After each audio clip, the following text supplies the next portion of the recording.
ഉമ്മൻചാണ്ടി സാറിനെ പോലെ ആകാൻ ആർക്കും കഴിയില്ല. രാഷ്ട്രീയ ജീവിതത്തിൽ ഉമ്മൻചാണ്ടി സാറിനൊപ്പം പ്രവർത്തിച്ച വേളയിലൊക്കെ മറക്കാനാകാത്ത എന്തെങ്കിലും ഓർമ്മകൾ ഉണ്ടായിട്ടുണ്ടോ? വിശ്രമിച്ചാൽ ക്ഷീണിക്കുന്ന ഒരാൾ.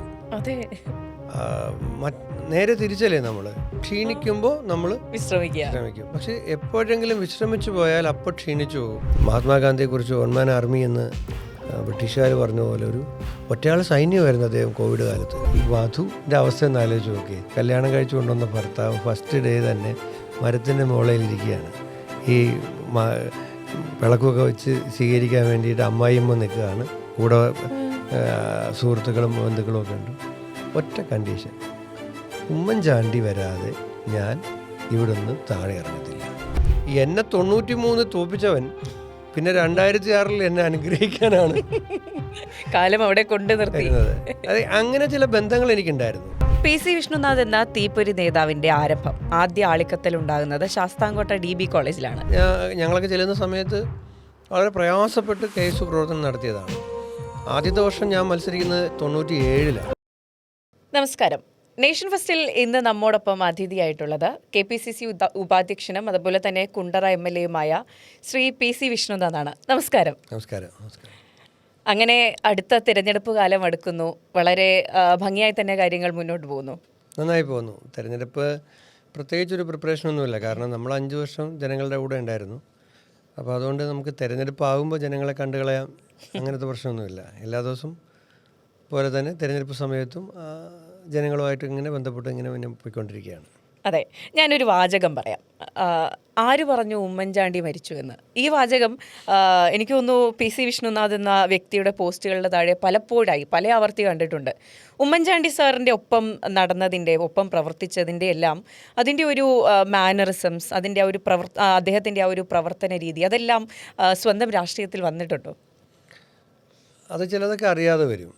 പക്ഷേ ഉമ്മൻചാണ്ടി സാറിനെ പോലെ ആകാൻ ആർക്കും കഴിയില്ല. അത് മറ്റേ സിനിമയിൽ പറയുന്ന പോലെയാണ്. മമ്മൂട്ടി പറയില്ലേ, ഈ ഉമ്മൻചാണ്ടി എന്ന് പറഞ്ഞത് അത് ഒന്നേ ഉള്ളൂ. അതിനകത്തൊരു ആർക്കും ആകാൻ കഴിയില്ല. പക്ഷെ നമ്മളൊക്കെ സാറിൻ്റെ കൂടെ നടന്നതിൽ നിന്നും അദ്ദേഹത്തിൽ നിന്നും പഠിച്ച ഒരുപാട് കാര്യങ്ങളുണ്ട്. അതിൽ നിന്നും നമുക്ക് എടുക്കാൻ പറ്റുന്ന കാര്യങ്ങളുണ്ട്. അത് നമ്മൾ നമ്മുടെ പ്രവൃത്തിയിലും നമ്മുടെ രാഷ്ട്രീയ പ്രവർത്തന രീതിയിലും ഒക്കെ കൊണ്ടുവരാൻ പരിശ്രമിക്കാറുണ്ട്. പറ്റുമെന്നുള്ളതല്ല, പരിശ്രമിക്കാറുണ്ട്. പിന്നെ നമ്മൾ ഒരാളുടെ കൂടെ കുറേ കാലം ഇങ്ങനെ ഒരു അനുയായിയായി നടക്കുമ്പോൾ സ്വാഭാവികമായി ആ ആളിൽ ചിലപ്പോൾ ഈ 10-45 വർഷമൊക്കെ ഒരുമിച്ച് ജീവിക്കുന്ന ഭാര്യയും ഭർത്താവും ചിലപ്പം 40 വർഷം ഒരുപോലെ അങ്ങായിപ്പോവും. അതേപോലെ നമ്മൾ ഇപ്പോൾ ചില ആളുകൾ മുടി ഇങ്ങനെ അലസായിട്ടിടുന്നത് സാറിനെ അനുകരിക്കുകയാണ്. നമ്മളങ്ങനെ മനഃപൂർവ്വമായി അനുകരിക്കുന്നതൊന്നുമല്ല. അപ്പം അത് ചില സമയത്ത് നമ്മൾ ഒരാളെ അനുയായിയായി കുറേ വർഷങ്ങൾ ഇങ്ങനെ കൂടെ നടക്കുമ്പോൾ അറിയാതെ ചില മാനറിസങ്ങൾ നമ്മളിൽ വരും. അത് നമ്മൾ അതിന് ഉത്തരവാദിയല്ല, വന്നു പോകുന്നതാണ്.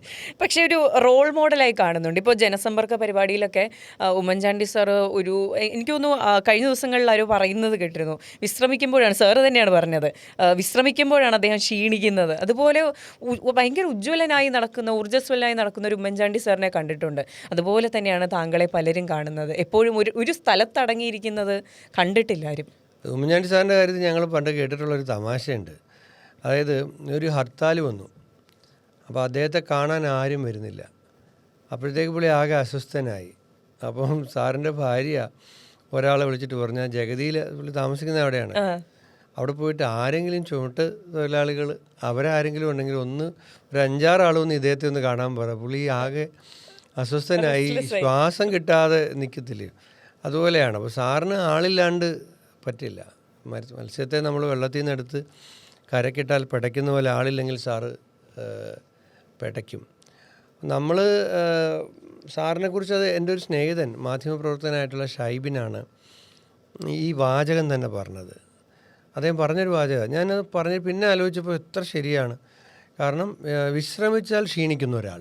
അതെ, നേരെ തിരിച്ചല്ലേ, നമ്മൾ ക്ഷീണിക്കുമ്പോൾ നമ്മൾ വിശ്രമിക്കും. പക്ഷെ എപ്പോഴെങ്കിലും വിശ്രമിച്ചു പോയാൽ അപ്പോൾ ക്ഷീണിച്ചു പോകും. അദ്ദേഹത്തിന് അസുഖം വന്നപ്പോഴും അതുപോലെ തന്നെയാണ്. അദ്ദേഹം പെട്ടെന്ന് അങ്ങ് വളരെ തളർന്നു പോയതുപോലെ തോന്നാനുള്ള കാര്യം ആരുമില്ലാണ്ട് ഒറ്റയ്ക്കായി ആശുപത്രി അങ്ങനെയൊന്നും സാറിൻ്റെ ജീവിതത്തിൽ ഉണ്ടായിട്ടില്ലല്ലോ. അങ്ങനെ വന്നപ്പോഴത്തേക്ക് പുള്ളി പെട്ടെന്ന് വേഗത്തിൽ ക്ഷീണിതനായി എന്നുള്ളതാണ്. എപ്പോഴും ആൾക്കൂട്ടത്തിൻ്റെ നടുവിൽ നിന്നിട്ട് ആൾക്കൂട്ടത്തിൽ നിന്നും എനർജി എടുക്കുന്നയാളാണ്, ആൾക്കൂട്ടത്തിൽ നിന്ന് അറിവ് എടുക്കുന്നയാളാണ് സാറ്. സാധാരണക്കാരനെ അവൻ സാറുമായിട്ട് സംസാരിക്കുമ്പോൾ സാറ് എന്തെങ്കിലും ഒരു പുതിയ അറിവ് ഏറ്റവും സർവ്വസാധാരണക്കാരനായ ഒരു മനുഷ്യനിൽ നിന്നും അദ്ദേഹത്തിന് ആവശ്യമായത് എടുക്കാൻ അദ്ദേഹം പരിശ്രമിക്കും, എടുക്കുകയും ചെയ്യും. അതെ. നിങ്ങളൊരു ശാസ്ത്രജ്ഞനെ കാണാൻ വന്നു, അല്ലെ അദ്ദേഹത്തെ കാണാൻ വന്നു, അപ്പോൾ അദ്ദേഹത്തിൽ നിന്ന് കുറച്ച് പുതിയ കാര്യങ്ങൾ മനസ്സിലാക്കാൻ ശ്രമിക്കുന്ന പോലെയാണ് നാട്ടിലെ ഒരു സാധാരണക്കാരൻ, സർവ്വസാധാരണക്കാരൻ വരുമ്പോൾ എന്തെങ്കിലും ഒന്ന് അദ്ദേഹത്തിൽ നിന്നും എനിക്ക് ആവശ്യമുള്ളത് എടുക്കാം. ഒരു വിവരം, ഒരു പുതിയ വിവരം സാധാരണക്കാരായ മനുഷ്യർ അനുഭവിക്കുന്ന ചിലപ്പോൾ ഏതെങ്കിലും പ്രയാസമായിരിക്കും. അപ്പോൾ അങ്ങനെ ആയിരുന്നു സാറ്. അപ്പം ശരിയാണ്, സാർ ഒരിക്കലും ഞാൻ കേട്ടിട്ടേ ഇല്ല ഉമ്മൻചാണ്ടി സാറ് എടോ എനിക്ക് ഇന്ന് വയ്യ, അതുകൊണ്ട് നമ്മളിത് നാളത്തേക്കാക്കാം. ഓഫീസിൽ മുഖ്യമന്ത്രി ആയിരിക്കുമ്പോൾ ഇങ്ങനെ ഒപ്പിട്ട് അവസാനം കൈ ഇങ്ങനെ തളർന്നു വരും, ഉറങ്ങി തൂങ്ങും. അപ്പം മാത്രമാണ് ഫയൽ അടച്ചിട്ട് വീട്ടിലേക്ക് പോകുന്നത്. 12:30-1 മണി വരെയൊക്കെ ഓഫീസിൽ വർക്ക് ചെയ്യുമായിരുന്നു. 5 മണിക്ക് സാർ എഴുന്നേൽക്കുകയും ചെയ്യുമായിരുന്നു. അതുകൊണ്ട് അത് ഒരാൾക്കും അനുകരിക്കാൻ പറ്റുന്ന കാര്യം പോലും കഴിയാത്ത കാര്യം, അസാധ്യമാണ്. ഇങ്ങനെ ഒരാൾ ഇങ്ങനെ യാത്ര ചെയ്യുക, ഒരു മടുപ്പുമില്ല, ഇങ്ങനെ പരിപാടികളിൽ പങ്കെടുക്കുക, മീറ്റിംഗ്. ഒരു ദിവസം എത്ര മീറ്റിങ്ങിലാണ് അദ്ദേഹം പങ്കെടുക്കുന്നത്, ഉദ്യോഗസ്ഥ തലത്തിലുള്ള മീറ്റിംഗ്, അല്ലാത്ത മീറ്റിംഗ്. അതെ. അപ്പോൾ ഈ രാഷ്ട്രീയ ജീവിതത്തിൽ ഉമ്മൻചാണ്ടി സാറിനൊപ്പം പ്രവർത്തിച്ച വേളയിലൊക്കെ ഒക്കെ മറക്കാനാകാത്ത എന്തെങ്കിലും ഓർമ്മകൾ ഉണ്ടായിട്ടുണ്ടോ? അതും അദ്ദേഹത്തിൻ്റെ ജനസമ്പർക്ക പരിപാടിയായിട്ട് ബന്ധപ്പെട്ടൊരു ഓർമ്മയുണ്ട് എനിക്ക്. അവർക്ക് ഞാൻ എവിടെയോ പറഞ്ഞതുമാണ്. ആലപ്പുഴയിലെ ജനസമ്പർക്ക പരിപാടി രാവിലെ 8 മണിക്ക് തുടങ്ങി. ആളുകൾ ഇങ്ങനെ വന്നുകൊണ്ടിരിക്കുകയാണ്. സാർ ഇരിക്കില്ല, നിന്നുകൊണ്ടാണ് എല്ലാവരെയും കേൾക്കുകയും പരാതി വാങ്ങുകയും ചെയ്യുന്നത്. ഉച്ചഭക്ഷണത്തിന് അവിടെ കാണാൻ വരുന്നവർക്കും ഭക്ഷണം, കൗണ്ടറിൽ ഭക്ഷണം, ഈ പരാതിയായിട്ട് വരുന്നവർക്ക് കൊടുക്കാനും കൗണ്ടറുകൾ ക്രമീകരിച്ച് ഭക്ഷണം ഉണ്ടായിരുന്നു. സന്നദ്ധ സംഘടനകൾ അറേഞ്ച് ചെയ്തിട്ടുണ്ടായിരുന്നു. അതേ ഊണ് കഴിക്കാൻ പോയില്ല. ആ സമയത്തും ആൾക്കാരെ കണ്ടുകൊണ്ടിരുന്നു. ഇടയ്ക്കിടയ്ക്ക് കരിക്കും വെള്ളം, ചായ, ചൂടുവെള്ളം ഒക്കെ കുടിച്ചുകൊണ്ടിരുന്നു. രാത്രിയിൽ അധികം ഭക്ഷണം കഴിക്കാൻ പോയില്ല. 10-11 മണിയാകുമ്പോൾ, രാവിലെ 8 മണിക്ക് തുടങ്ങിയതാണ്, രാത്രി 11 മണിയാകുമ്പോഴും പുള്ളി ഇങ്ങനെ ഒരു മടുപ്പുമില്ലാതെ നിന്ന് ആളുകളെ കാണുന്നു. ഇത് വെറുതെ കാണുകയല്ലല്ലോ, പരാതി വായിക്കുന്നു, അതിലൊരു പരിഹാരം അപ്പോൾ പറയാൻ പറ്റുന്നതാണെങ്കിൽ അപ്പം തന്നെ എടുക്കുന്നു, കളക്ടറെ വിളിക്കുന്നു, നിർദ്ദേശം കൊടുക്കുന്നു, തഹസിൽദാരെ വിളിക്കുന്നു, RDOയെ വിളിക്കുന്നു, KSEB എഞ്ചിനീയറെ വിളിക്കുന്നു, വാട്ടർ അതോറിറ്റി ഓഫീസർമാരെ വിളിക്കുന്നു. ഇങ്ങനെ നിൽക്കുകയാണ്. 12 മണി 12:30 ആയപ്പോഴത്തേക്ക് കൂടെ നിൽക്കുകയല്ലേ നമ്മളൊക്കെ കുഴഞ്ഞ്. ഞാൻ താഴെ സ്റ്റേജിൽ നിന്ന് ഇറങ്ങി താഴെ പന്തലിലോട്ട് വന്നിട്ട് 2 ബെഞ്ച് അടുപ്പിച്ചിട്ടിട്ട് ഞാനതിൽ കിടന്നുറങ്ങി. 1 മണിക്കൂറോളം ഞാൻ ഉറങ്ങി എന്നാണ് എൻ്റെ വിശ്വാസം. ഞാൻ ഉറങ്ങി എഴുന്നേറ്റ് നേരെ സ്റ്റേജിലോട്ടാണ് നോക്കുന്നത്. കഴിഞ്ഞിട്ടുണ്ടാവുന്ന കരുതി സ്റ്റേജിൽ നോക്കുമ്പോൾ ഈ സാറ് അന്നേരവും നിന്ന് രാവിലെ 8:30 വന്ന അതേ ഫ്രഷ്നെസ്സാണ്, അതേ ഊർജ്ജമാണ്, നിന്ന് ആൾക്കാർ കേൾക്കുകയാണ്. ഒരു 2-2:30 ഒക്കെ ആയപ്പോൾ ഞങ്ങൾ 5-6 പേര് എന്നിട്ട് പറഞ്ഞു, സാർ ഒരു കാര്യം ചെയ്യാം, ഇനി കുറച്ച് പേരേ ഉള്ളൂ, ഒരു 250 പേരുണ്ട്,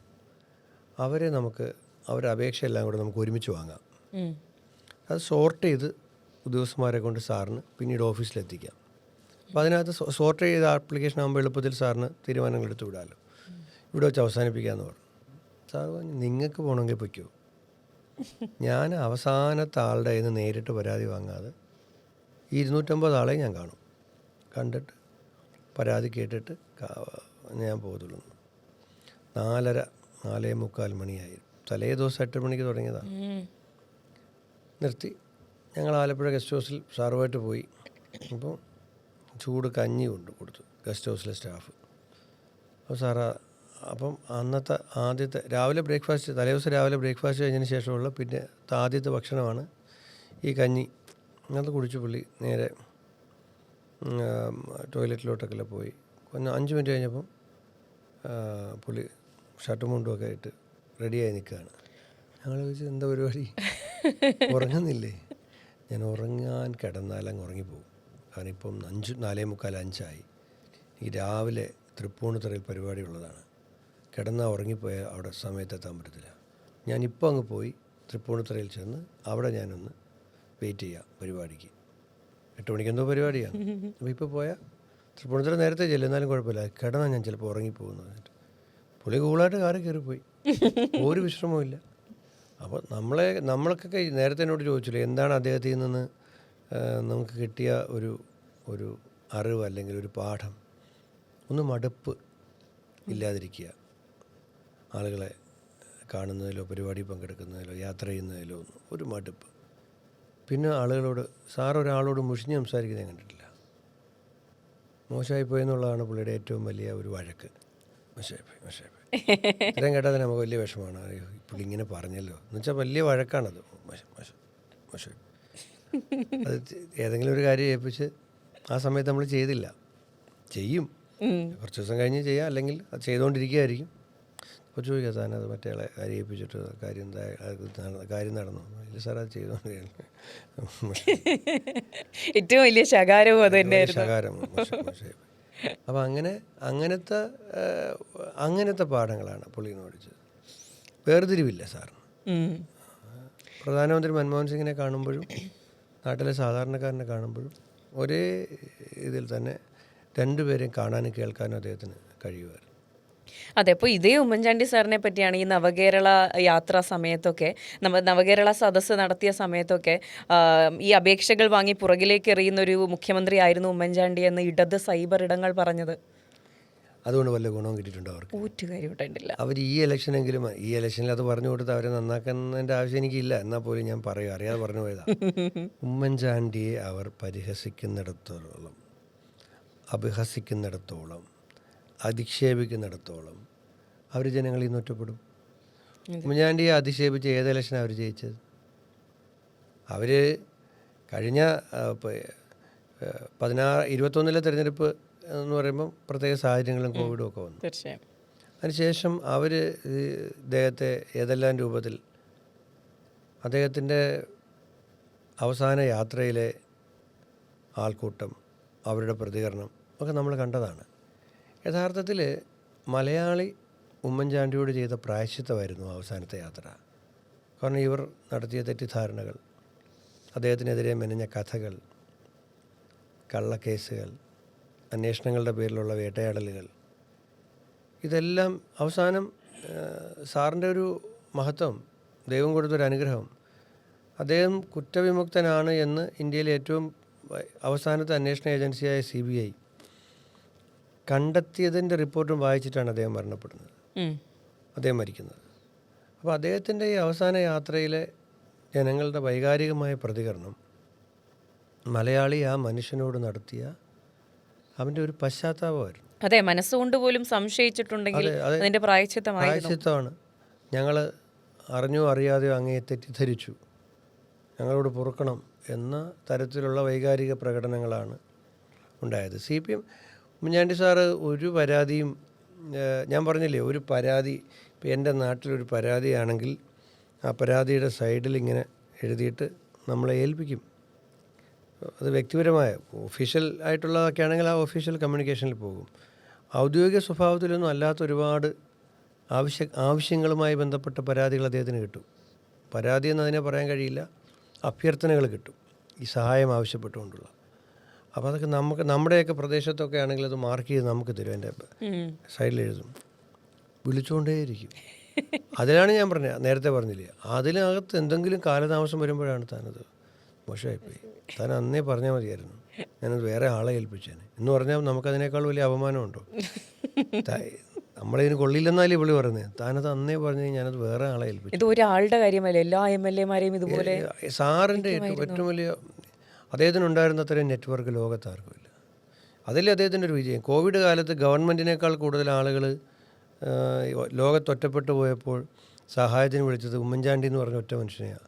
അദ്ദേഹം ഒരു ബനീനിട്ടുകൊണ്ട് രാവിലെ വന്ന് ആ വീട്ടിലിരുന്നിട്ട് ലോകത്തിൻ്റെ വിവിധ ഭാഗങ്ങളിലുള്ള അദ്ദേഹത്തിൻ്റെ നെറ്റ്വർക്കിനെ ഉപയോഗപ്പെടുത്തും. ഒരാൾ വിളിക്കും, ഓസ്ട്രേലിയയിൽ നിന്ന് വിളിക്കുകയാണ്, സാർ ഞാനിവിടെ കുടുങ്ങി കിടക്കുകയാണ്. അപ്പോൾ അദ്ദേഹത്തിന് അവിടെ ഒരാളുണ്ട്, എടോ ഇന്ന സ്ഥലത്ത് ഭക്ഷണം കിട്ടാതെ കോവിഡാണ്, ഇങ്ങനെ ഒരു പ്രയാസപ്പെട്ടൊരു ഫാമിലിയുണ്ട്, താൻ അവിടെ അവർക്ക് സഹായത്തേണം. രാജസ്ഥാനിലാണോ? രാജസ്ഥാനിൽ അദ്ദേഹത്തിന് ആളുണ്ട്. ഡൽഹിയിലാണ്, ഇഷ്ടംപോലെ ആളുണ്ട്. ബാംഗ്ലൂർ, ഡൽഹി, കേരളത്തിലെ നഗരങ്ങളൊക്കെ ആണെങ്കിൽ പുള്ളിക്കൊരു എത്ര ആളുകളെന്ന് പറയും. അപ്പോൾ അങ്ങനെ കോവിഡ് കാലത്ത് അദ്ദേഹത്തിന് സഹായിക്കുന്നത് ഞാൻ കണ്ടതാണ്. ഒരു മഹാത്മാഗാന്ധിയെക്കുറിച്ച് വൺ മാൻ ആർമി എന്ന് ബ്രിട്ടീഷുകാർ പറഞ്ഞ പോലെ ഒരു ഒറ്റയാൾ സൈന്യമായിരുന്നു അദ്ദേഹം കോവിഡ് കാലത്ത്. ഇങ്ങനെ നിന്ന് അദ്ദേഹം പ്രവർത്തിച്ചുകൊണ്ടിരുന്നത്. അപ്പം സാറിനൊന്നും ഒരു പരാതിയും, ഞാൻ പറഞ്ഞില്ലേ സാറിന് ഏറ്റവും വലിയ പ്രത്യേകത അതിന് ഇതാണ് ഭേദഭാവം ഉണ്ടായിരുന്നില്ല. ഏത് സാധാരണക്കാരൻ്റെ പരാതിയാണെങ്കിലും അത് അദ്ദേഹം ഒരാൾ ഇപ്പം നമ്മുടെ നഴ്സുമാർ കുടുങ്ങിയില്ലേ, അതെ അതെ അതെ അതെ, ഇപ്പോഴും അറിയില്ലല്ലോ അവരെ എങ്ങനെ രക്ഷിച്ചതെന്നുള്ളത്. കാരണം ഒരു ജനാധിപത്യ ഗവൺമെൻറ്റോ സംവിധാനമോ ഒന്നും ഉള്ളൊരു സ്ഥലത്ത് വെച്ചിട്ടല്ല അവരെ രക്ഷിക്കേണ്ടത്. ഇപ്പം എംബസി ടു എംബസി ഒന്നും ഇടപെടാൻ കഴിയില്ല. പക്ഷേ അവരെ പിന്നെ എൻ്റെ കോൺസ്റ്റിറ്റ്യുവൻസിൽ ഉളുന്തിയിലുള്ളൊരു പെൺകുട്ടി ഉണ്ടായിരുന്നു, ഒരു നഴ്സും ഉണ്ടായിരുന്നു. അപ്പം അവരെ ബസ് കയറി ബസ് വന്ന് നിൽക്കുമ്പം ഇതിലെ നഴ്സുമാർ ഇദ്ദേഹത്തെ വിളിക്കുന്നുണ്ട്. ഞാൻ്റെ വിളിക്കുന്നത് അവിടുന്ന് ഒരു ബസ് വന്ന് നിന്നിട്ട് കയറാൻ പറയുന്നുണ്ട്. ഇപ്പം ഇത് ടെററിസ്റ്റുകളാണോ ഈ ഗവൺമെൻറ് ഏർപ്പെടുത്തിയ ആൾക്കാരാണോ ഈ വണ്ടിക്കകത്ത് കയറാവോ എന്നൊന്നും അവർക്കറിയില്ല. അപ്പോൾ അദ്ദേഹം പറയുന്നു ധൈര്യമായി കയറിക്കോ, നമ്മൾ അറേഞ്ച് ചെയ്ത സംവിധാനം തന്നെയാണ്. അപ്പോൾ അവരെ കയറി കുറച്ച് ദൂരം ആ ബസ് മുന്നോട്ട് പോയി കഴിഞ്ഞപ്പോൾ ആ ഹോസ്പിറ്റൽ പൂർണ്ണമായിട്ടും ബോംബിട്ട് നശിപ്പിച്ചു. ഇതിനകത്തുണ്ടായിരുന്നവരെ രക്ഷപ്പെടുന്നതിന് ഒരു സംവിധാനത്തിന് കൊടുത്ത ഉറപ്പിൻ്റെ പേരിൽ അവർ വെയിറ്റ് ചെയ്തതാണ്. അവർ ആയിക്കഴിഞ്ഞപ്പോൾ അത് മുഴുവൻ ആ ഹോസ്പിറ്റൽ ബോംബിട്ട് അവർ തകർത്തു. ഒരു സാധാരണ വ്യക്തിക്ക് ഇതുപോലൊരു വലിയ നേതാവിനെ നേരിട്ട് ഫോണിൽ വിളിച്ച് ബന്ധപ്പെടാനുള്ള ഒരു സ്പേസ് അവിടെ ഉണ്ടായിരുന്നു. പിന്നെ സാർ 10 മണി കഴിഞ്ഞാലേ നിങ്ങൾ ഉമ്മൻചാണ്ടി സാർ മുഖ്യമന്ത്രി ആയിരുന്നപ്പോൾ അദ്ദേഹത്തിൻ്റെ വീട്ടിലേക്ക് ഫോണിൽ വിളിച്ചാൽ ഹലോ ഉമ്മൻചാണ്ടിയാണ് എന്ന് പറയും. അപ്പോൾ അത് എന്താ കാര്യം മനസ്സിലായിട്ടുണ്ടോ? മുഖ്യമന്ത്രിയുടെ ഓഫീസിൽ കുറേ സ്റ്റാഫ് ഉണ്ടാവുമല്ലോ, അറ്റൻഡന്റുമാരും ബാക്കി സ്റ്റാഫും എല്ലാം, പുള്ളിയുടെ ഗൺമാന്മാർ, മറ്റു പോലീസുകാർ, ആ ഒരു 10-15-20 പേര് പേഴ്സണൽ സ്റ്റാഫ് സാറിൻ്റെ വീട്ടിൽ ചേർന്ന ക്വാർട്ടേഴ്സുകളിൽ താമസിക്കുന്ന ക്ലിഫ് ഹൗസിൽ തന്നെ ചേർന്നുള്ള ബിൽഡിങ്ങിൽ.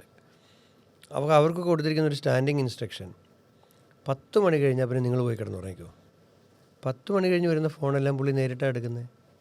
10 മണിക്ക് മുമ്പാണെങ്കിൽ ഏതെങ്കിലും ഒരു സ്റ്റാഫ് എടുത്തിട്ട് ഹോൾഡ് ചെയ്യും, സാറിന് കൊടുക്കാം, സാറിനെ വിളിച്ചു. 10 മണി കഴിഞ്ഞാൽ പിന്നെ ആ വീട്ടിൽ ബാക്കിയുള്ളവർക്കെല്ലാം ഉറങ്ങാം, ഇദ്ദേഹം നേരിട്ട് ഫോൺ എടുക്കുക. എത്ര അർദ്ധരാത്രിയിൽ ആര് വിളിച്ചാലും ഉറക്കത്തിൽ നിന്ന് എഴുന്നേറ്റ് വന്നിട്ട് ഉമ്മൻചാണ്ടിയാന്ന് പറഞ്ഞിട്ട് പുള്ളി അറ്റൻഡ് ചെയ്തിട്ട് കാര്യം കേട്ട് കടലാസിൽ കുറിച്ച് വെച്ച് പിറ്റേന്ന് രാവിലെ അല്ലെങ്കിൽ അടിയന്തര പ്രാധാന്യമുള്ളതാണെങ്കിൽ അന്നേരം തന്നെ ആൾക്കാരെ വിളിച്ചത് ചെയ്യും. അപ്പോൾ ഏതൊരാൾക്ക് അതൊരു മലയാളിക്കൊരു പ്രശ്നം ഉണ്ടാകുമ്പോൾ ആദ്യം ഓർമ്മ വരുന്നത് ഉമ്മൻചാണ്ടിയെ വിളിച്ച് പറഞ്ഞേക്കാം. ഇന്ന് യഥാർത്ഥത്തിൽ മലയാളിക്ക് ഇല്ലാത്തതും അതാണ്. അതെ, അങ്ങനെ വിളിച്ചു പറയാൻ ആരെ വിളിക്കുന്നത്? ഇല്ല. ഏത് മുഖ്യമന്ത്രിയെ വിളിക്കും? എനിക്ക് ഇപ്പോഴത്തെ മുഖ്യമന്ത്രിയോടുള്ള വിരോധം കൊണ്ട് പറയുന്നതല്ല. നിങ്ങൾക്ക് മുഖ്യമന്ത്രി വിളിച്ച് നേരിട്ട് പറയാൻ പറ്റുമോ? ഒരിക്കലും ഇല്ല. ആർക്ക് പറ്റും? CPM നേതാക്കന്മാർക്ക് പറ്റുമോ? പറ്റില്ല. അപൂർവം ആളുകൾ മാത്രമാണ് അദ്ദേഹമായിട്ട് നേരിട്ട് സംസാരിക്കാൻ പറ്റുന്നത്. പക്ഷേ ഇവിടെ ഉമ്മൻചാണ്ടി ഏത് സമയം ഏത് അർദ്ധരാത്രിയിൽ ആൾക്കാർക്ക് കയറിച്ചല്ല അദ്ദേഹത്തെ വിളിച്ചുകൊണ്ടെത്താം, കാര്യം പറയാം. അത് ഒരു മുഷിപ്പും പറയത്തില്ല. എന്തിന് 12 മണിക്ക് എന്തിനാ താൻ എന്നെ കാണാമെന്ന് ചോദിക്കത്തില്ല. അത് പിന്നെ പണ്ട് KSU കാലം മുതലുള്ള അദ്ദേഹം ആദ്യം MLA എനിക്കൊരു ഭാഗ്യം ഉണ്ടായിട്ടുണ്ട്. ഞാൻ ആദ്യം MLA ആയപ്പോൾ എനിക്ക് കിട്ടിയ മുറി ഉമ്മൻചാണ്ടി സാർ ആദ്യം MLA ആയപ്പോൾ അദ്ദേഹത്തിന് കിട്ടിയ മുറിയാണ്. MLA ഹോസ്റ്റലിലെ ഓൾഡ് ബ്ലോക്ക് 38. മറക്കില്ല അത്. ഇല്ല, ചോദിച്ചു വാങ്ങിച്ചാണ്. കാരണം അപ്പോഴത്തേക്ക് സാറ് പ്രതിപക്ഷ നേതാവായിരുന്നു. അപ്പോൾ പ്രതിപക്ഷ നേതാവിന് ഔദ്യോഗിക വസതി ഉണ്ടല്ലോ. അപ്പം MLA ഹോസ്റ്റലിലെ സാറ് ഉപയോഗിച്ചുകൊണ്ടിരുന്ന MLA ആയിരിക്കും ഉപയോഗിച്ചിരുന്ന മുറി എനിക്കാണ് അലോട്ട് ചെയ്തത്. അപ്പം ഞാൻ ലോ കോളേജിൽ പഠിക്കുന്ന സമയത്ത് ഞങ്ങൾ KSUക്കാരുടെ എല്ലാം ഒരു സങ്കേതമാണ് പിന്നെ ഈ ഉമ്മൻചാണ്ടി സാറിൻ്റെ ഓൾഡ് ബ്ലോക്ക് 38. ഇപ്പുറത്തെ 37 എഴുകോണ്ണാരാണ് MLA. അപ്പോൾ ഈ 37 38 ഞങ്ങളെല്ലാം വൈകുന്നേരങ്ങളിൽ പോയിരിക്കുന്ന, സാറ് വരുമ്പോൾ മാത്രം ഇറങ്ങി വെളിയിൽ നിൽക്കും. സാറില്ലാത്തപ്പോൾ എല്ലാവരും അകത്ത് തന്നെയാണ് മുറിയിൽ. സാറ് സ്വാതന്ത്ര്യമാണ്. അപ്പം ഞാൻ കേട്ടിട്ടുണ്ട് പണ്ട് പുള്ളി ആദ്യമൊക്കെ ജയിച്ചു ചെല്ലുന്ന സമയത്ത്, അന്ന് 38 ഓൾഡ് ബ്ലോക്ക് 38 പുള്ളിയുടെ മുറി. ആ കാലത്ത് ഈ KSUക്കാരന്മാരൊക്കെ വന്നിട്ട് പുള്ളിയുടെ മുറിയിലാണല്ലേ കിടക്കുന്നത്. അപ്പം സാറ് രാത്രിയിൽ കോട്ടയത്തുനിന്ന് പുതുപ്പള്ളിയിൽ നിന്ന് പരിപാടിയെല്ലാം കഴിഞ്ഞ് KSRTCക്കകത്തൊക്കെ കയറി 12 മണിക്കും 1 മണിക്കുമൊക്കെ MLA ഹോസ്റ്റലിൽ വരുമ്പോഴത്തേക്ക് കട്ടിൽ 2-3 പേര് കിടന്നുറങ്ങായിരിക്കും.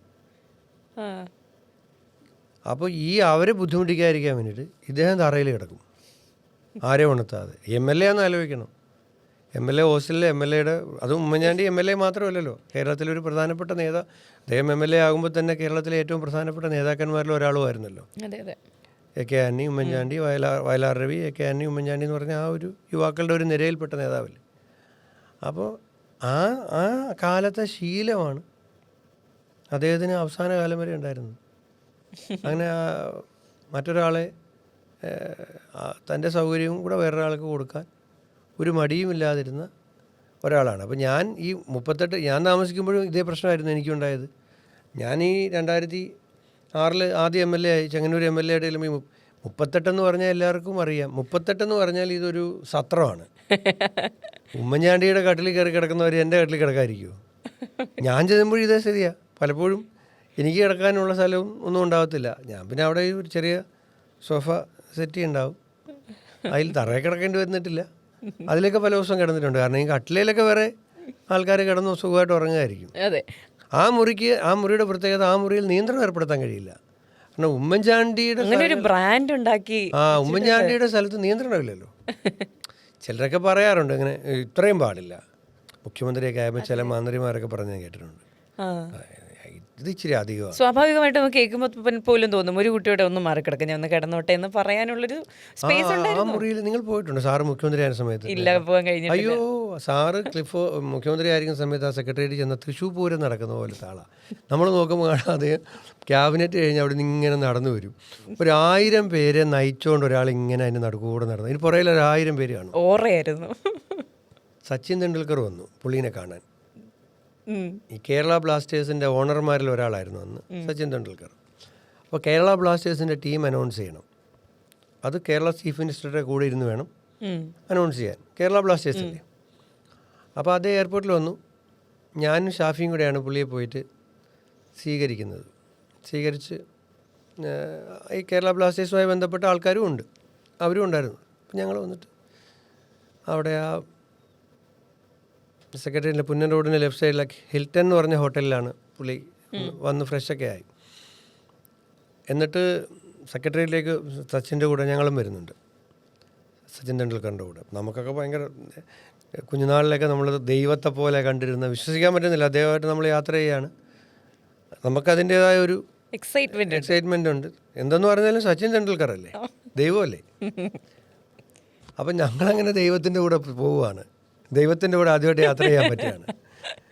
ദൈവത്തിൻ്റെ കൂടെ ഇങ്ങനെ യാത്ര ചെയ്ത് സെക്രട്ടേറിയറ്റ് ചെല്ലുമ്പോൾ കാണാം, സെക്രട്ടേറിയറ്റിൽ മുഴുവൻ അവിടുത്തെ സ്റ്റാഫ് മുഴുവൻ അവരുടെ ഫാമിലി മൊത്തം കൊണ്ടുവന്നിരിക്കുകയാണ്.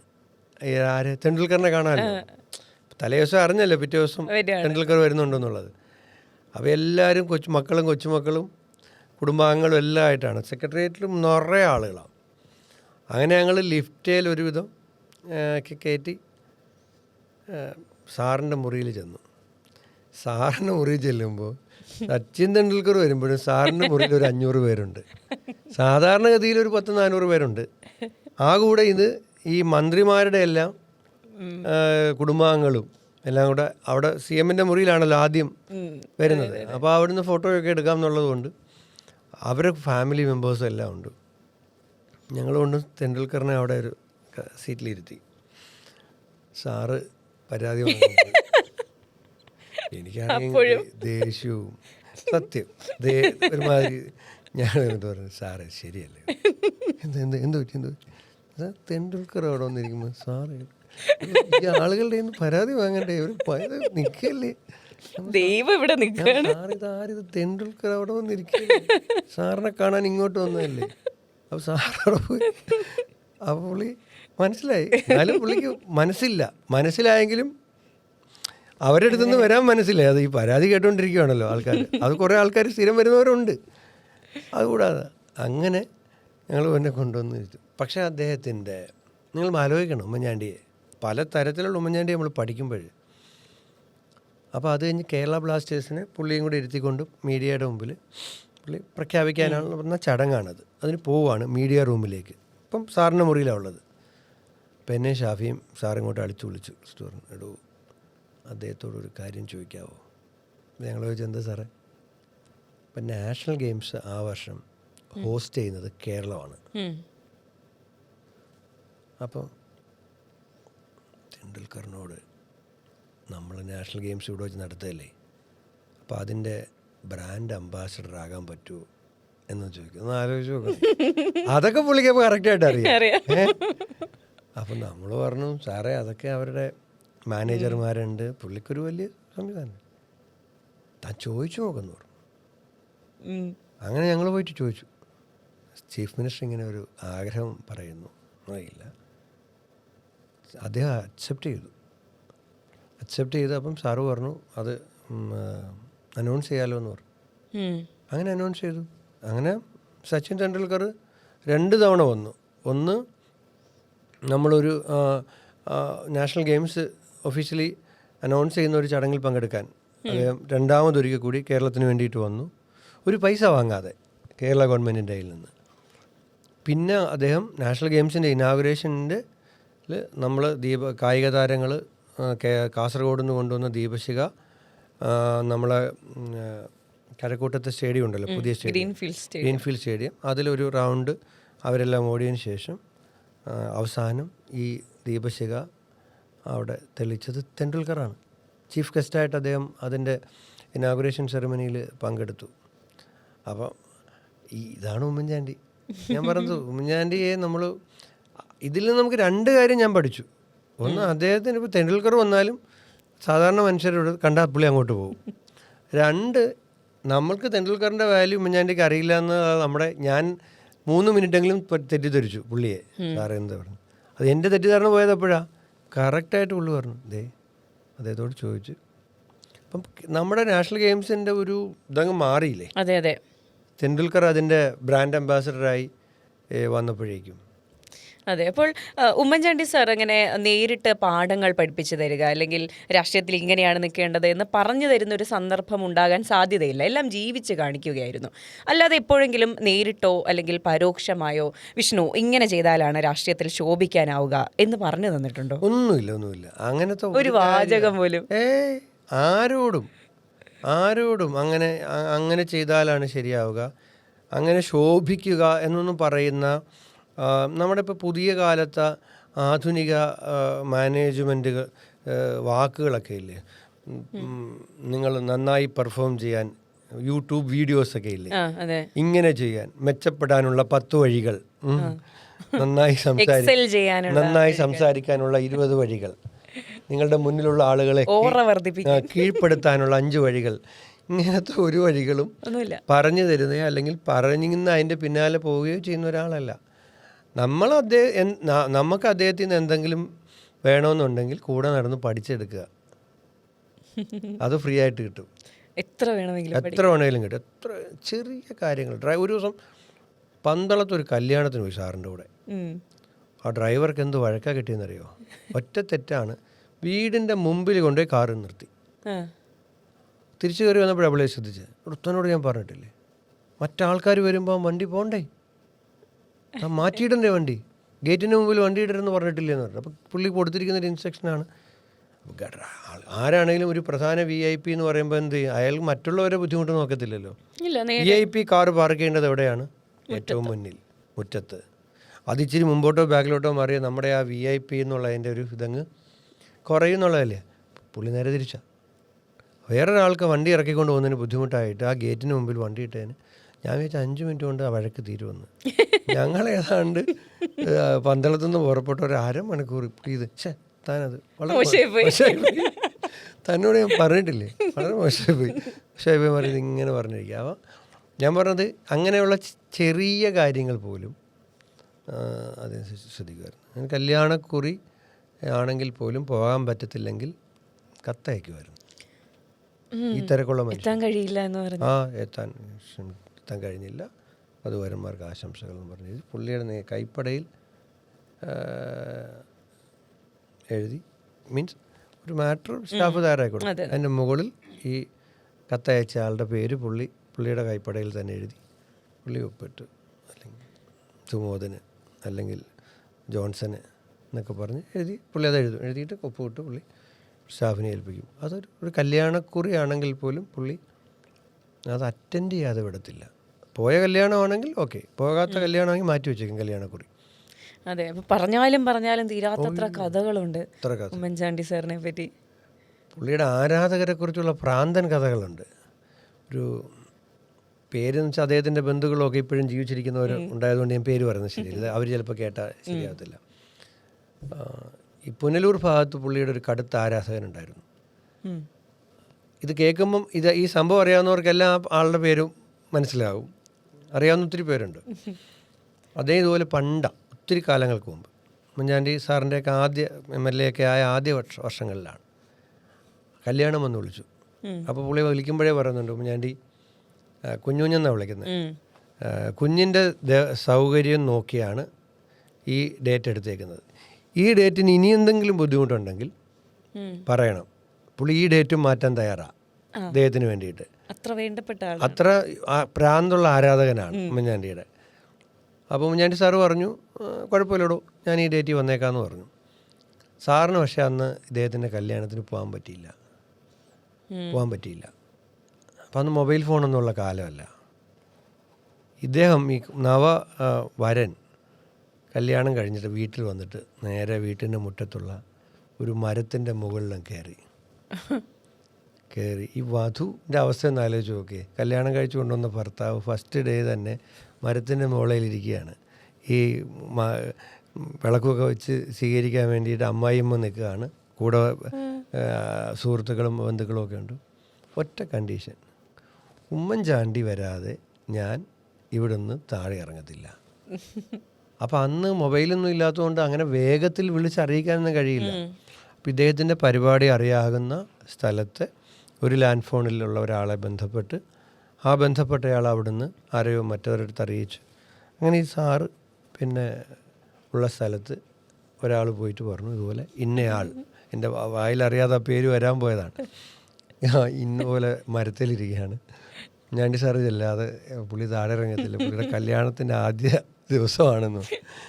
അങ്ങനെ അദ്ദേഹം അവിടുന്ന് അപ്പം തന്നെ ഇറങ്ങി ഒരുപാട് യാത്ര ചെയ്ത് രാത്രി വളരെ വൈകി ഇദ്ദേഹം വന്നപ്പോഴാണ് ഈ മനുഷ്യൻ ഈ മരത്തിൽ നിന്ന് താഴെ ഇറങ്ങിയത്. പിന്നീട് MLA ഹോസ്റ്റലിലെ 38-ാം നമ്പർ റൂമിൽ സാറിനെ കാണാൻ ഇദ്ദേഹം വരാറുണ്ടായിരുന്നു. അപ്പോൾ ഒക്കെ സാറിൻ്റെ കൂടെയുള്ള ആൾ ഇയാളെ അറിയാവോ? അപ്പോൾ എനിക്ക് 2-3 തവണയായപ്പം എനിക്ക് കഥ അറിയാവുന്ന ഞാൻ പിന്നെ മറ്റേ ആളല്ലേ, മരത്തിൽ കയറിയ ആളല്ലേ ഞാൻ. അപ്പോൾ അവിടെ വരുന്നവരോടെല്ലാം അവിടുത്തെ സ്റ്റാഫ് പരിചയപ്പെടുത്തി കൊടുക്കും. ഇങ്ങനത്തെ ഒരു ചരിത്രമുള്ള ആളാണ്. അങ്ങനെ ഇദ്ദേഹത്തെ ഒരു മറ്റു തരത്തിലുള്ള ഒരാവശ്യവുമില്ലാതെ ഉമ്മൻചാണ്ടി സാറിനെ ഇങ്ങനെ ഭ്രാന്തമായി സ്നേഹിച്ച് ആരാധിച്ച് നടക്കുന്ന ഒരുപാട് ആളുകളെ ഞങ്ങൾക്കൊക്കെ അറിയാമായിരുന്നു. അങ്ങനെ ഞങ്ങൾക്ക് അവരുടെ എല്ലാം പ്രത്യേകതകളും അറിയാം. ഇവരെല്ലാം സാർ എൻ്റർടൈൻ ചെയ്യും. എന്നാടോ അതങ്ങനെയല്ല ഇങ്ങനെയല്ല ശരിയാക്കാനൊന്നും നോക്കത്തില്ല. അവരെ ആ കുഷ്ടത്തിൽ അങ്ങനെ അങ്ങ് വിടുക. അവരായി അവരെ ഇഷ്ടമായി അങ്ങനെ സാറ്. അതെ. PC വിഷ്ണുനാഥ് എന്ന തീപ്പൊരി നേതാവിൻ്റെ ആരംഭം, ആദ്യ ആളിക്കത്തൽ ഉണ്ടാകുന്നത് ശാസ്താംകോട്ട DB കോളേജിലാണ്. ഇന്നും അവിടുത്തെ KSU പ്രവർത്തകർക്ക് ഒരു ആവേശം തന്നെയാണ്. അപ്പോൾ അവിടെ തുടങ്ങുന്നത് എങ്ങനെയാണ്? ശരിയാണ് അത് പറഞ്ഞതുപോലെ. ഇന്ന് എനിക്ക് ശാസ്താംകോട്ട DB കോളേജ് KSU എന്ന് കേൾക്കുമ്പോൾ എപ്പോഴും വലിയ ആവേശമാണ്. നമ്മുടെ പിള്ളേർ ഈ വർഷവും യൂണിയൻ പിടിച്ചു, കഴിഞ്ഞ വർഷവും യൂണിയൻ പിടിച്ചു.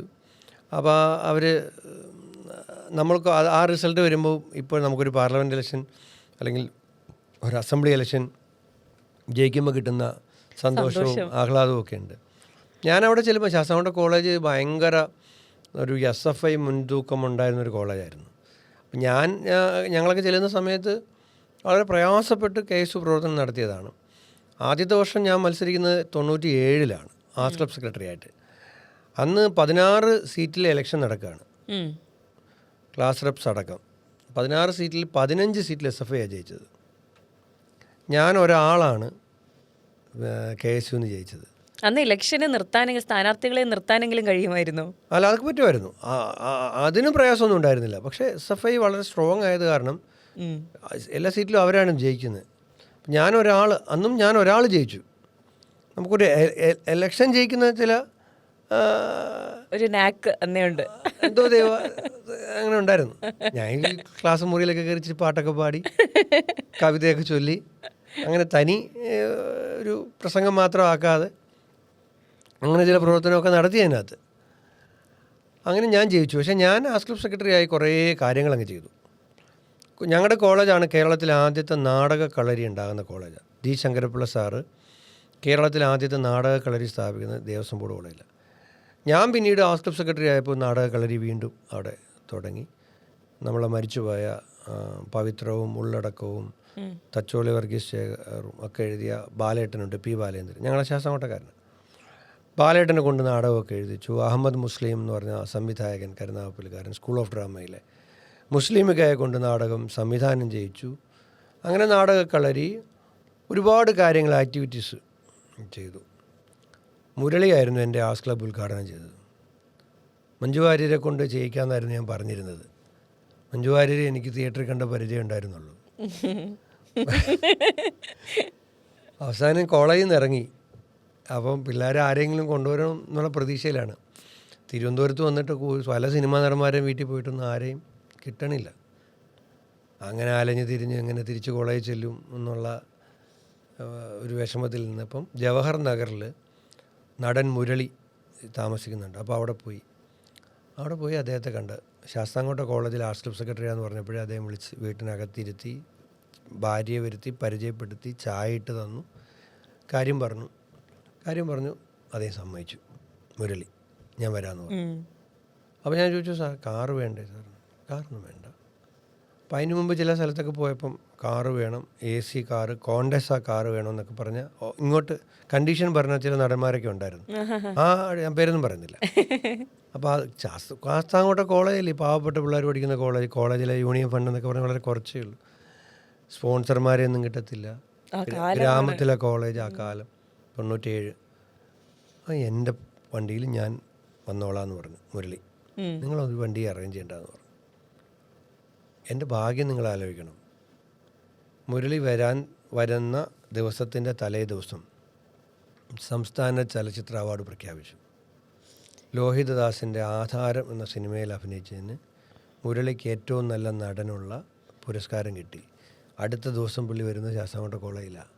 ലോട്ടറി. അതോടുകൂടി മറ്റേതെല്ലാവരും മറന്നു. അതെ, മഞ്ജു വാര്യരെ മറന്നു. മുരളി വരികയാണ് അവാർഡ് കിട്ടിയിട്ട് അവാർഡ് ചെയ്താൽ ആദ്യമായി എത്തുകയാണ്. അങ്ങനെ ഞാൻ പിന്നീട് കുറേ വർഷങ്ങൾക്ക് ശേഷം ഞാൻ MLA ആയിട്ട് നെന്മാറ NSS കോളേജിലെ യൂണിയൻ ഉദ്ഘാടനത്തിന് എന്നെ വിളിച്ചു കുട്ടികൾ.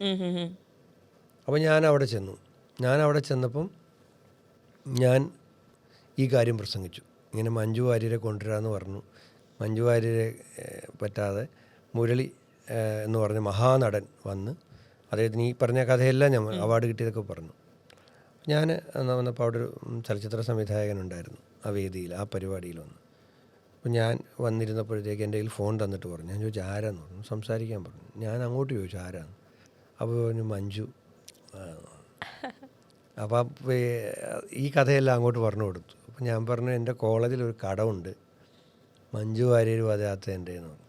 നിങ്ങൾ എന്തെങ്കിലും വന്ന് അത് കടം വീട്ടണമെന്ന് പറഞ്ഞു.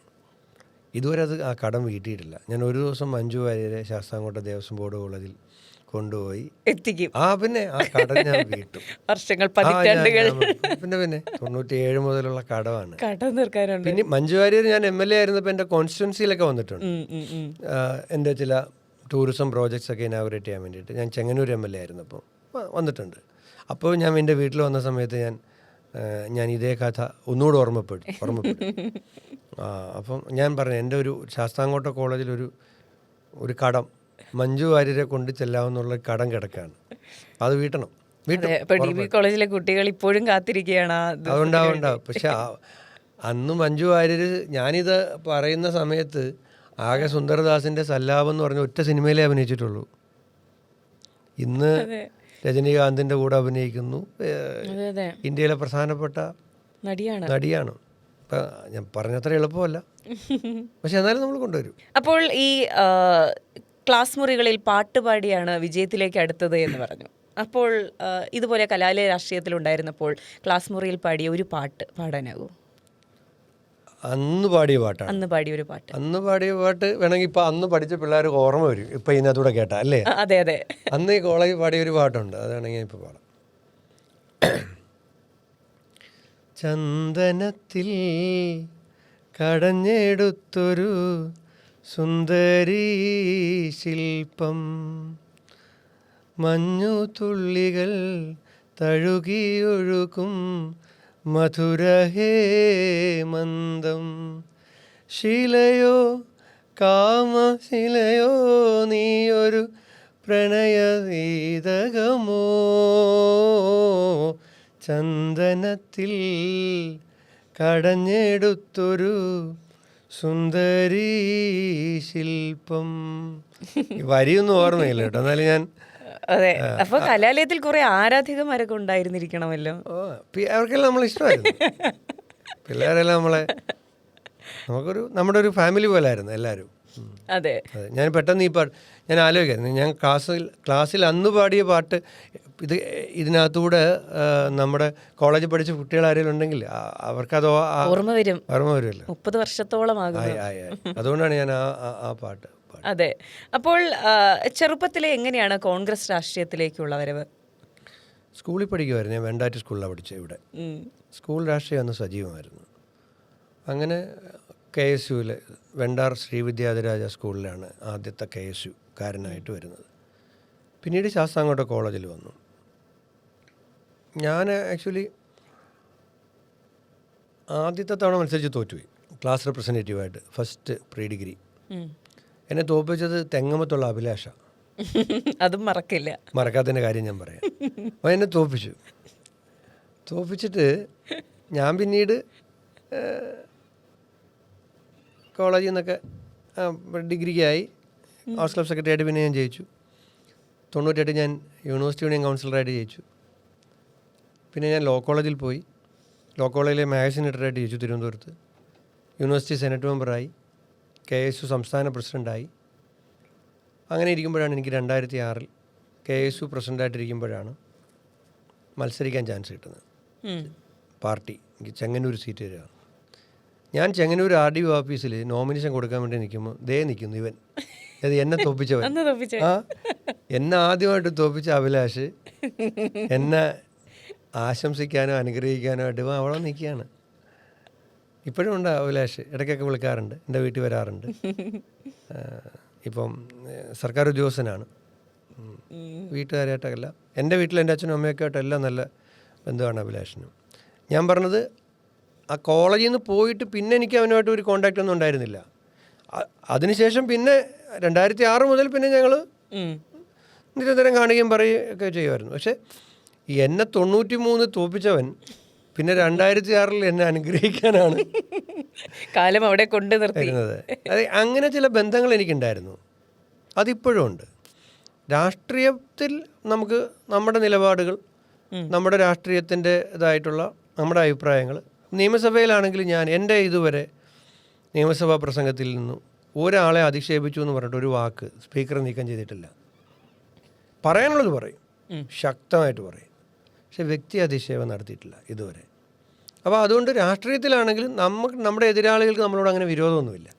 കാരണം അവർക്കറിയാം നമ്മുടെ നിലപാട് നമ്മൾ പറയുന്നു. ഞാൻ കോൺഗ്രസ്സാണ്, കോൺഗ്രസ്സിന് വേണ്ടിയിട്ട് ഞാൻ ശബ്ദിക്കും, കോൺഗ്രസ്സിന് വേണ്ടി ഞാൻ ഫൈറ്റ് ചെയ്യും. പക്ഷേ അതിൻ്റെ പേരിൽ മറ്റു രാഷ്ട്രീയ പാർട്ടിയിൽപ്പെട്ട ഒരാളെ വ്യക്തിപരമായി അധിക്ഷേപിക്കാനോ ഒന്നും ചെയ്യില്ല. വ്യക്തിബന്ധങ്ങൾ എൻ്റെ അന്നത്തെ ചെയർമാൻ JP ജയലാൽ എന്ന് പറഞ്ഞ ആളാണ്. ഞാൻ ഹൗസ് ക്ലബ് സെക്രട്ടറി ആയിരുന്നു. ജയലാലുമായിട്ട് എന്ത് നല്ല ബന്ധമായിരുന്നു. ഞാനൊരാൾ മാത്രമേ ജയിച്ചിട്ടുള്ളെങ്കിൽ പോലും അവരെനിക്ക് എന്നെ പരിഗണിച്ചിട്ടുണ്ടായിരുന്നു. സഫയുടെ യൂണിയനാണ്. ജയലാൽ ഇപ്പോൾ കരുനാഗപ്പള്ളി സ്കൂളിലൊരു അധ്യാപകനാണ്. ഇപ്പോൾ കരുനാഗപ്പള്ളി സ്കൂളിലെ അധ്യാപകനാണ്. CPM നേതാവാണ് ഇപ്പോഴും JP ജയലാൽ. അപ്പോൾ അവരൊക്കെ ആയിട്ട് എനിക്ക് നല്ല ബന്ധമായിരുന്നു. അപ്പോൾ അത് വ്യക്തിബന്ധം നമ്മളെപ്പോഴും കാത്തു സൂക്ഷിക്കും. പക്ഷെ പൊളിറ്റിക്കലായിട്ടുള്ള ഒരു കാര്യത്തിൽ നമ്മൾ അത് കോംപ്രമൈസ് ചെയ്യത്തുമില്ല. നമ്മൾ നമ്മുടേതായ നിലപാടുമായിട്ട് മുന്നോട്ട് പോകും. ഞാൻ എൻ്റെ കാര്യം പറഞ്ഞപ്പോൾ ഇത് അഭിലാഷിൻ്റെ കാര്യം ഞാൻ പെട്ടെന്ന് ഓർത്തത് അങ്ങനെയാണ് രാഷ്ട്രീയത്തിലേക്കുള്ള വരവ്. അതെ, ശാസ്താംകോട്ട കോളേജാണ് എന്നെ സത്യം പറഞ്ഞാൽ രൂപപ്പെടുത്തിയതെന്ന് പറയാം. അവിടെ പഠിക്കുമ്പോഴാണ് എൻ്റെ അക്കാലത്തെ KSU നേതാക്കന്മാരായിട്ടുള്ള ജെർമിയാസ്, സുധീർ ജേക്കബ്, കല്ലട ഗിരീഷ്, ഇപ്പോൾ തേവലക്കര പഞ്ചായത്ത് പ്രസിഡൻ്റായിട്ട് ഇപ്പോൾ തിരഞ്ഞെടുക്കപ്പെട്ട അനിലസ്, അങ്ങനെയുള്ള അവരെല്ലാം കൂടിയാണ് എന്നിൽ എന്തെങ്കിലും ഒരു തരത്തിലുള്ള ലീഡർഷിപ്പിൽ ഉപയോഗിക്കാൻ കഴിയാവുന്ന എന്തോ ഒന്നുണ്ട് എന്ന് തിരിച്ചറിഞ്ഞ് എന്നെ അന്നത്തെ KSUവിൻ്റെ സംസ്ഥാന president J Joseph, Satheesan Pacheni, പിന്നീട് നമ്മളെ മോൾഡ് ചെയ്തതിലൊരു നല്ല പങ്കുള്ള ആളായിരുന്നു PT തോമസ്, ബെന്നി ബെഹനാൻ. ഇവരുടെ അടുത്തെല്ലാം നമ്മളെ എത്തിച്ച്, അതുവഴി ഉമ്മൻചാണ്ടി സാറിൻ്റെ അടുത്ത് എത്തിച്ച് നമ്മൾ ഇങ്ങനെയൊക്കെയുള്ള അവസരങ്ങളിലേക്ക് എത്താനും, പിന്നീട് എന്നെ 2008 എന്നെ രാഹുൽജിയാണ് യൂത്ത് കോൺഗ്രസിൻ്റെ നാഷണൽ ജനറൽ സെക്രട്ടറി ആയിട്ട് ഇൻ്റർവ്യൂ ചെയ്യുന്നത്. അന്ന് അദ്ദേഹം AICC ജനറൽ സെക്രട്ടറി, NSUവിൻ്റെ യൂത്ത് കോൺഗ്രസിൻ്റെയും മഹിളാ കോൺഗ്രസിൻ്റെയും ചുമതലയുള്ള AICC ജനറൽ സെക്രട്ടറിയാണ്. അദ്ദേഹത്തിൻ്റെ വീട്ടിൽ വെച്ചൊരു അഭിമുഖ ഇത് നടത്തിയിട്ടാണ് എന്നെ അന്ന് കർണാടകത്തിൻ്റെയും തമിഴ്നാടിൻ്റെയും പോണ്ടിച്ചേരിയുടെയും ലക്ഷദ്വീപിൻ്റെയും ആൻഡമാൻ നിക്കോബർ ഐലൻഡിൻ്റെയും ചാർജുള്ള യൂത്ത് കോൺഗ്രസ് ദേശീയ ജനറൽ സെക്രട്ടറി ആക്കുന്നത്. പിന്നീട് എനിക്ക് AICCയുടെ സെക്രട്ടറി വരെ, ശാസ്താംകോട്ട കോളേജിലെ യൂണിറ്റ് സെക്രട്ടറിയിൽ നിന്നും AICCയുടെ സെക്രട്ടറി വരെയും ഇപ്പോൾ KPCCയുടെ വർക്കിംഗ് പ്രസിഡന്റ് വരെയൊക്കെ ആകാൻ കഴിഞ്ഞു. പാർട്ടി ഇത്രയും അവസരം തന്നു, എനിക്ക് ഉത്തരവാദിത്തങ്ങൾ തന്നു. എൻ്റെ കുടുംബത്തിലാണെങ്കിൽ പഞ്ചായത്ത് മെമ്പറായിട്ട് പോലും മത്സരിച്ച ഒരാളില്ല. എൻ്റെ അച്ഛനൊരു ശാസ്താംകോട്ട വാട്ടർ അതോറിറ്റിയിലെ ഒരു സർക്കാർ ഉദ്യോഗസ്ഥൻ, സാധാരണ സർക്കാർ ഉദ്യോഗസ്ഥനായിരുന്നു. കുടുംബത്തിൽ അങ്ങനെ എൻ്റെ ഒരു രാഷ്ട്രീയ പദവിയിലൊന്നും ഉണ്ടായിരുന്ന ഒരാൾ, സാധാരണ ഒരു സർക്കാർ ഉദ്യോഗസ്ഥൻ്റെ മകന് എൻ്റെ പാർട്ടി ഇത്രയും അവസരം തന്നില്ലേ? 4 തവണ മത്സരിക്കാൻ പറഞ്ഞില്ലേ? 3 തവണ ജയിച്ചില്ലേ?